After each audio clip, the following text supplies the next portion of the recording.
Hello again, everybody. So we're ready for the next talk. It is entitled Sena Tackling Social Issues Through Games.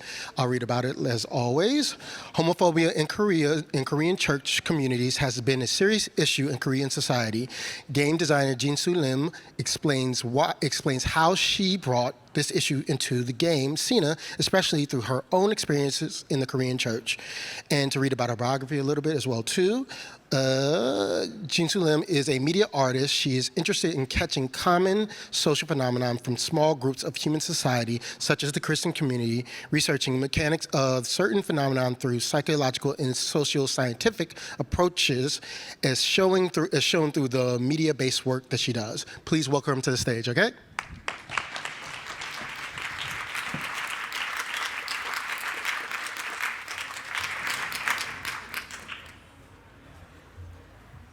Okay. Hi, everyone. Nice to meet you. And firstly, thanks for inviting me on my basketball team, and thank you guys for coming. My name is Jisoo Lim. I'm based in Seoul and Switzerland. I'm a game designer and also a media artist. Actually, I didn't ever expect that I could be a game designer and even give a talk here. But the reason I started to make game is quite funny. Like one day I had a chance to take part in a game project. Actually, it was not interesting for me because, to be honest, I don't like playing games because I'm really a terrible player. So it was not interesting for me, but one day I found this game will be presented at a really big media art festival. Back then, I was really crazy about like cool media art things, so I thought like, oh, I gotta do this. So that's why I jumped into the game scene. And since then, I've made several games. I'm gonna introduce them. Like No Normally in Wonderland, it was my first game, and Homophobia, and some installation game as well, and Sena. Today I'm going to talk about this game, and to briefly introduce this game, it is a text-based narrative game, and it is talking about Korean female queer Christian named Sena. And the mechanic of this game is quite simple. The players should sort files into the right folders, and like you can see, the folders and files are about her Sena's old diaries, so you should organize her diaries into right folders. So as you do that, you can see her journey from 2010 to 2022. And I guess many of you guys do not know about the situation of queer Christians in Korea. So I'd like to introduce the situation. Like, actually, the homophobia in Korean church communities has been a serious issue in the society. I want to give you some examples. A week ago, Seoul City refused to give permission to queer parade, but instead of it, they decided to give permission to, what was that? Like Christian event for Christian teenagers. And no one knows what it exactly is. It was ridiculous. And everything happens because the Christian people believe that homosexuality is a terrible sin which can destroy the society and even the whole world. Did you know that Korea doesn't have any anti-discrimination laws? I guess you can guess why now. It's because of Christian people, of course. So even though 70% of Koreans agree with that law, but it hasn't been enacted because 70% of Korean, which is Christian, do not agree with that law. So the thing is, they have so much power to influence society. So it's disturbing enacting this law since 2007. As you can see the screen, if you go to the scene of Pride Parade, you will see a variety of pickets like this. Homosexuality is in, return to Jesus, and stop homosexuality. And you will see so many people participating in the protests. As a female queer Christian, it was not just one of the social issues for me. I had to struggle a lot with my being for a long time, because I was born and raised as Christian, and I was educated in church every Sunday morning. And I was taught homosexuality is a really great sin, so no one can be gay, no one shouldn't be gay, and they will destroy the world, and even we should be careful because they are dangerous people. And actually, I truly believe that. I even used to tell my friends, oh, hey guys, being gay is really bad, so we shouldn't be gay. But if I look back myself, I really can feel I always liked girls more than boys. So I just denied it myself because it would be so trouble when I started to accept my identity. But when I started to feel really strong feelings to some people, it got really hard to deny myself anymore. So I decided to look into myself really honestly, and I recognized my sexual orientation for the first time. And actually, at the moment, I was really good girl in my church. So everyone in the church knew me, and I was working so hard. I even go to church every day, not only Sunday. But after I realized I'm not straight, my faith became really total chaos. I had to hide myself because I was so afraid of being isolated. And if I come out to people, it was so obvious they will treat me in different and weird way. So I had to pretend I agree with what they say. There is a funny example, like one day one of my friends came to me and say like, hey Jisoo, I kind of feel some vibes from you. And I think many lesbians will like you, so Jisoo, you should be careful. You should protect yourself. I was like, what? I'm the one. But I had to say, oh, thanks for your thought words. Of course I'll be careful. And thank you again. This kind of situation kept happening, and it made me be hard to stay in church anymore. And after I got my first girlfriend, the conflicts got really worse. I prayed to God every day. I had to pray please cure me, please fix me. And I almost cried every day, and I felt really huge guilty to God, my parents, and even my girlfriend. Eventually, we broke up, and I started to reflect the whole thing. I finally started to question, what is the real problem? Is it really me, or church, or the whole society?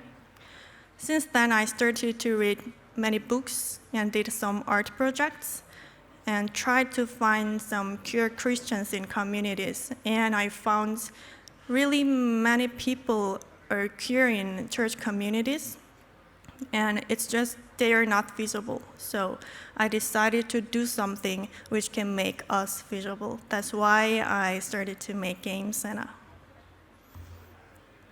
Through this game, I wanted to share my own experience and some other queer Christians' experience. I wanted to combine them together and share the personal experiences to public.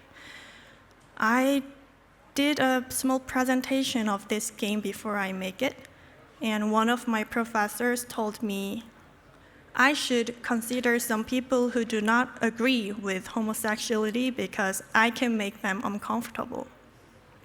And he didn't give any of this kind of comments to other people, so I was so confused. And finally I realized it's just a personal story, I think, but it could be more to the audience.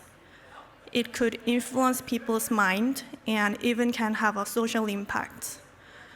Because a problem itself is really abstract and doesn't have any shape. But if you look into the problem through an individual, it is really hard to deny the existence of problem. So I thought my game can be really powerful, which is really lucky for me. So I tried to create the character Sena really carefully and realistic and detailed. This story could have been a film or animation, but there are several reasons I chose to make game. First of all, I wanted to give some roles to my audience. I wanted them to be not just reader or listener, but active participants who can lead the story and be involved to the whole story. For example, my game has a concept that players play the main character Sena's computer. So maybe it's just a normal computer in gallery, but they can feel like it's real person's computer. So through this, I wanted to give them some realistic playing experience. And second of all, I wanted to use the way people perceive games. I mean,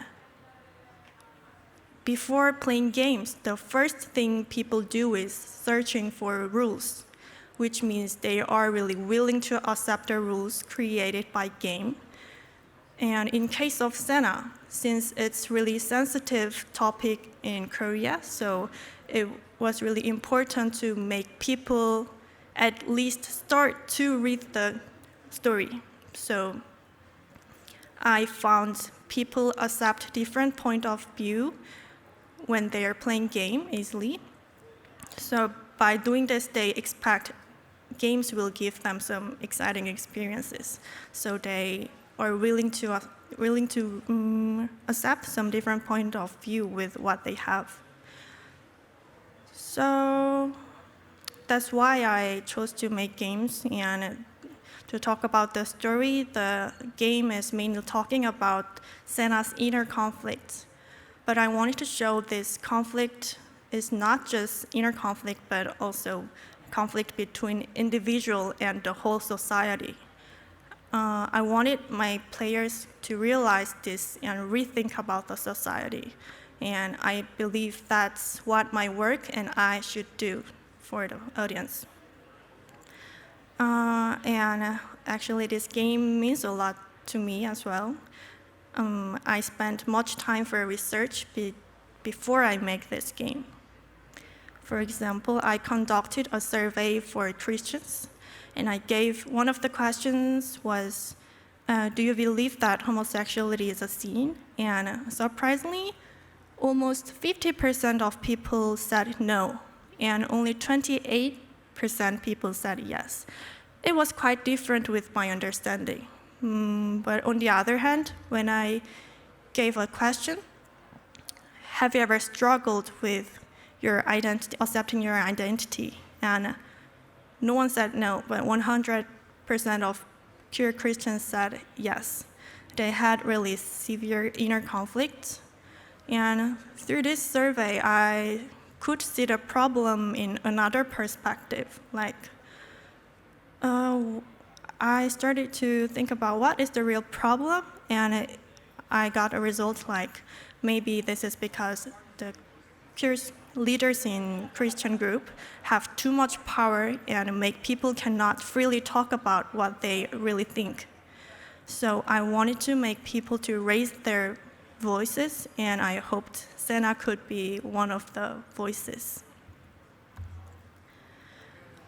To make this game, I really had to be brave, since, to be honest, I'm not openly queer, and this is the first time I come out to public, and even my parents don't know about who I am, and only less than 5 friends know about my sexual orientation. So I'm really thankful to Sena because she made me really confident and be proud of myself. So the reason I wanted to make this game is also I wanted to deal with these issues at least once. So yeah, I'm here, and recently I'm really happy to present my work to public. I saw many players giving me positive feedbacks, and I even saw a player who cried during her playing, and really every moment was touching for me. So like I've been encouraged by people, I hoped my game encouraged some people like me or some people who have similar concerns with me. I will, of course, keep working on it, and I hope I can come back with new game to you. Yeah. I hope you enjoyed this talk, and if you have some time, if it would be so great if you could join on Sena's journey together. Thank you.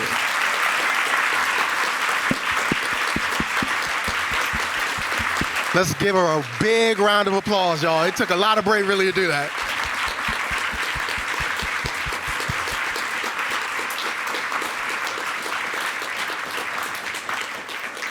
We're going to open it up for some questions if you have it right now. I believe we have 2 more minutes to the next talk. So if you want to, just raise your hand and we'll send the mic over to you. We have one at the left over here. Hello, thank you for your vulnerability and sharing your emotions to us. It was very moving and really appreciated it. Thank you. I have a question about how you balance the telling your story, telling your emotions, and trying not to like antagonize where you came from, your identity, like not antagonizing Christianity or not antagonizing Korean cultures or whatnot. Like, how do you find that balance? Yeah, it was really hard to find some balance, but I believed myself, and since every story is basically from me, so I was trying to not think in a really complicated way because I just wanted to share my story and show who I am. And even though I being some antagonized or something, I believed it won't be that much problem because just I want to show myself. Yeah, hope it could be a question, answer for you. Any more? Thank you so much for showing us that. Yes. Please, thank you so much.